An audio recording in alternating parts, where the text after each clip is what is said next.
I can't find my bracelet. My mother-in-law must have taken it again. Stop complaining. It's from Mom. Just deal with it. My mother-in-law has a habit of taking my stuff without asking, and my husband sides with her every time. Why won't he stand up for me? I'm seriously struggling here. Then the unthinkable happened. My husband's prized luxury car got stolen. I know who did it. My name is Emma. I'm 28 years old. My happy life with my husband Ethan started to crumble about a year into our marriage. We both work, but I get off earlier, so I head home and prepare dinner. That day, waiting for my husband to come home, he dropped a bomb. Mom's coming to stay with us starting next week. Wait, what? You mean she's staying overnight? My husband sighed heavily at my question. She's not just staying. She's moving in. Moving in? Yeah, it's like living together, since Dad passed away. Mom's been alone. She's getting older. It's tough for her. Hold on a second. You can't just decide this. We have our own lives too. At least give me some time to think. Despite my plea, my husband just grinned and brushed it off. It's fine. Mom wants to feel secure, so she just wants to live with us. I get that she might feel lonely and insecure, but you made this huge decision without consulting me. Couldn't you at least have told me? Why do I need to report every little thing to you? She's my mother. That's exactly the point. She's your mom, not mine. I have to make all sorts of adjustments, What are you so mad about? Anyway, it's settled. Deal with it. Wait, hold on. Ignoring me, my husband walked out of the room. Left behind, I felt my frustration growing. How could he make such a big decision about us living together without even consulting me? I still have to make adjustments no matter what. Ethan doesn't lift a finger around the house and acts like it's no big deal because she's his mom. We've tried talking it through several times, but all he says is, "It's already been decided," shutting down any conversation. Sure enough, next week, his mother-in-law, shows up at our house just like it was planned. If mother-in-law was a normal person, I wouldn't be so against living together. But every time I see her, she makes snide remarks and bullies me.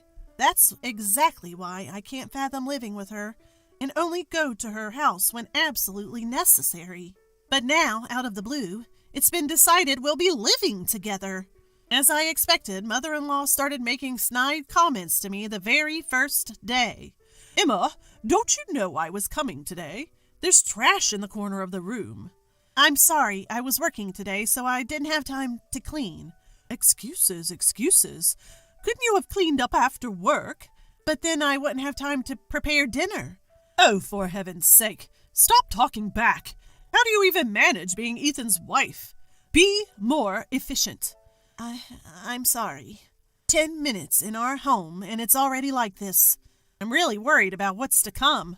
From that day on, mother-in-law's oppressive behavior escalated and constantly stressed me out. One day I came home from work, and mother-in-law greeted me with a huge smile, saying, "Welcome home." I usually don't get this kind of greeting, so it was eerie. Then I noticed something shiny around mother-in-law's neck.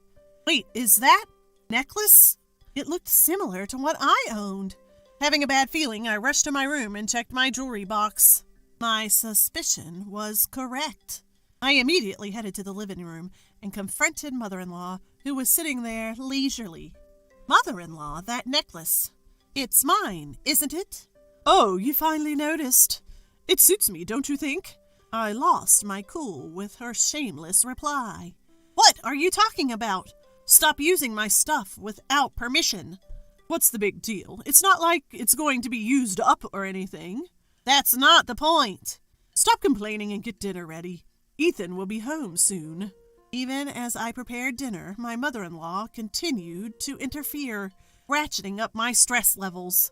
That night, I couldn't take it anymore and decided to talk to my husband. "Hey, Ethan, can we talk?" What's up?"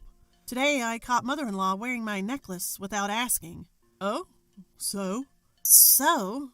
Do you get it? She went into my room, opened my jewelry box, and basically stole it." "Stole? Aren't you exaggerating?" Exaggerating? How am I exaggerating?" Calm down. I'm sure Mom didn't mean any harm. Anger welled up in me at my husband siding with mother-in-law. Holding back from raising my voice, I kept making my point. You're saying it's okay to go into someone's room without permission and take their stuff? A normal person would at least say sorry. Well, Mom just saw something nice and took it. That's not the point, Ethan. You need to talk to her.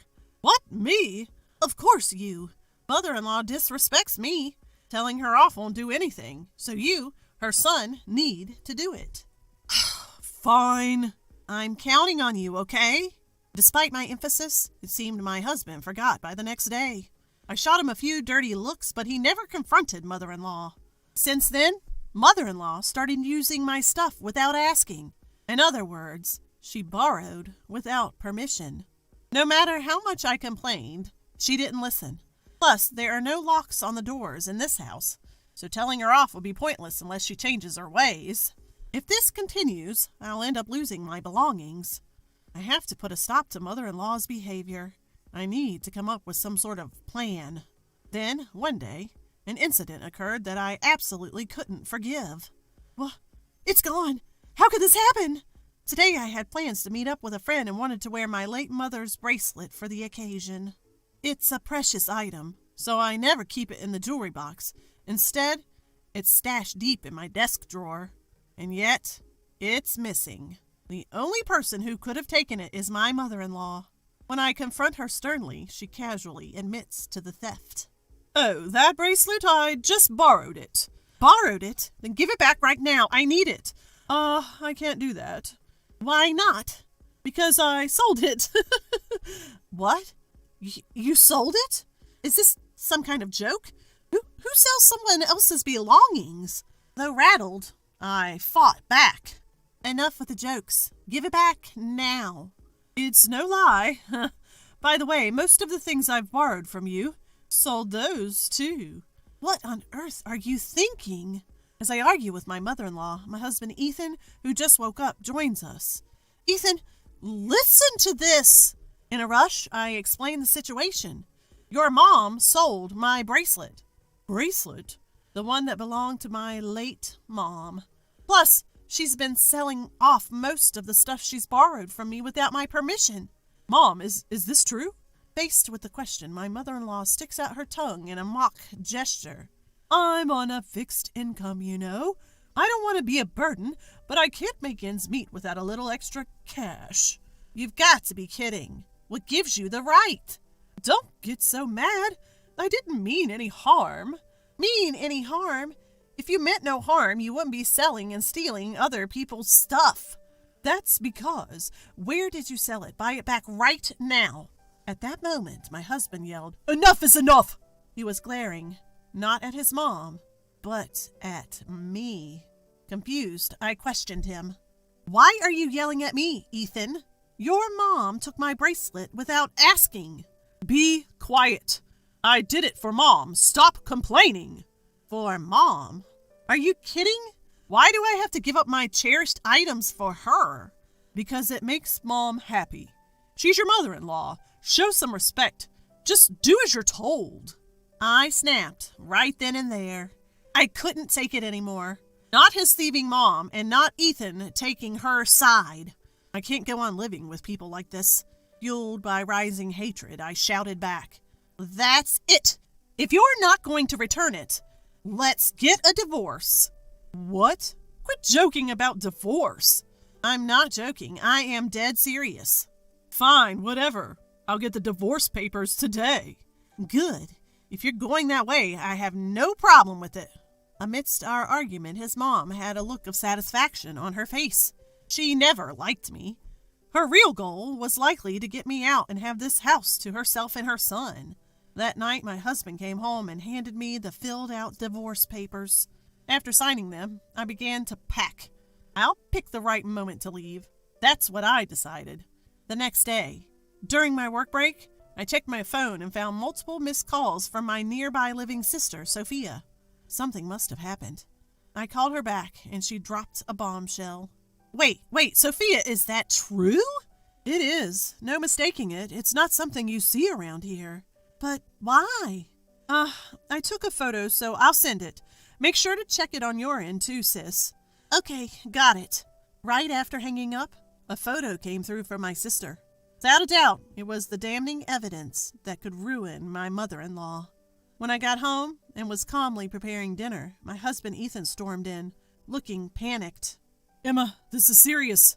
What happened? My prized car is missing. Wow, that sounds serious. Come on, why are you so indifferent? You know how much that car means to me. I do. It's the car you've been dreaming of since you were single, and you finally managed to buy it last year, right? Exactly. So act more concerned. We're still paying off the car loan. Where could it have gone? Don't tell me, Emma, did you take it out? Of course not. I have my own compact car. Plus, I know you'd be mad if I took yours. Right, but then where? My eyes glanced towards mother-in-law, and she quickly looked away. That confirmed my suspicion. Ethan, I think mother-in-law knows something. What? Why would Mom know? Isn't that right, mother-in-law? As I questioned her, mother-in-law's face turned ashen. What are you talking about, Emma? How is Mom involved? Well, I got a call from Sophia today. Sophia? She happened to be out shopping and saw mother-in-law driving your car. What? That car's a foreign model and it's blue, so it's pretty recognizable around here. Sophia said that she even recognized the license plate. Wait, hey, what's going on here? Ethan, now red in the face, confronted mother-in-law. Mother-in-law started stammering her excuses. No, Ethan, I just borrowed the car for a little bit. Borrowed? Are you kidding me? I've told you countless times not to touch that car. I'm sorry, but I just really wanted to drive it. What the heck did you do with the car then? Did you leave it somewhere? No, that's not it. But I did leave the keys in the ignition. Someone from the neighborhood must have stolen it. Stolen? Are you kidding me? I swear I drove the car all the way home. I'm not lying. I showed mother-in-law a photo to put her in her place. Is this why you're lying, mother-in-law? Because you wrecked the car like this? What the? Emma? How did you get that picture? The photo I showed her was sent to me by my sister, Sophia. It clearly showed mother-in-law driving a badly damaged luxury car. My sister took this just in case and sent it to me. You took Ethan's car and ended up damaging it so much that you couldn't drive it back, could you? No, that's not. So where's the car? Besides, if someone from the neighborhood had stolen it, someone would have noticed, right? Well, you see, my husband started shaking next to me and yelled at mother-in-law with a fierce look on his face. Are you kidding me?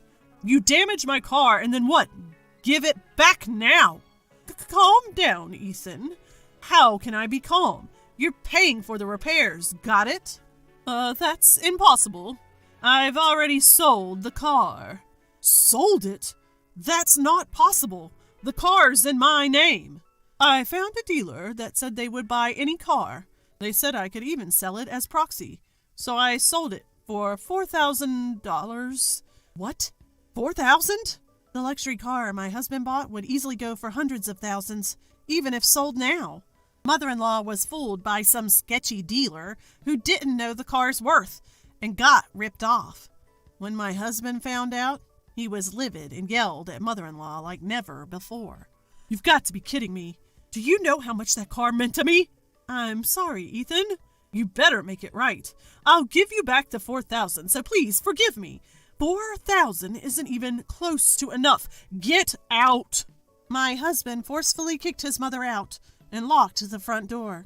He turned to me, defeated, and mumbled, I never thought Mom could be so toxic. I'm sorry for not taking your side before. It's about time you got it. Don't worry, I'm over it. Now that she's gone, let's live happily together again. Excuse me? No, we won't. What? I want a divorce. Instantly, his face turned pale, and he clung to me. Hold on a second. I already kicked Mom out. Why divorce now? Don't you get it? I'm fed up with you, too. My decision to divorce stands. I have no intention of mending things at this point. You've sided with your mom so many times. That's unfair. You're being too harsh. Harsh? You've got some nerve. You did nothing when I needed help. You're so self-centered. I despise you just as much as I despise your mother. My feelings will never change. Emma, calm down. Shut up. All of this happened because you decided to live with her. Reflect on that. I will never forgive you. What happened with the car? You got what you deserved. Serves you right. What? You feel that way? Of course. I hope you suffer double the mortgage on the house and the car. It's the punishment you deserve. You're going to have to take it as far as you can, you son of a bitch. I left him with those words and grabbed my packed bags on my way out. I headed straight to City Hall to file for divorce. I deleted all his contact info and cut ties completely. Later, I demanded compensation from my mother-in-law for selling my belongings without my permission. She reluctantly started working. With demands for car payments from her son, she's likely working for the rest of her life. My husband is left with house and car loans, and his life has changed significantly. He no longer goes on stress-relieving drives, spending his days off confined to the house. Hopeless case, both mother and son. Karma's a real thing. Serves you right. After all this, I moved to an apartment near my workplace. Now that I'm single again, I have more financial freedom, and life is much more peaceful. Since it's my day off, maybe I'll take a drive to the beach today. This is what freedom feels like. I plan to enjoy my new life to the fullest.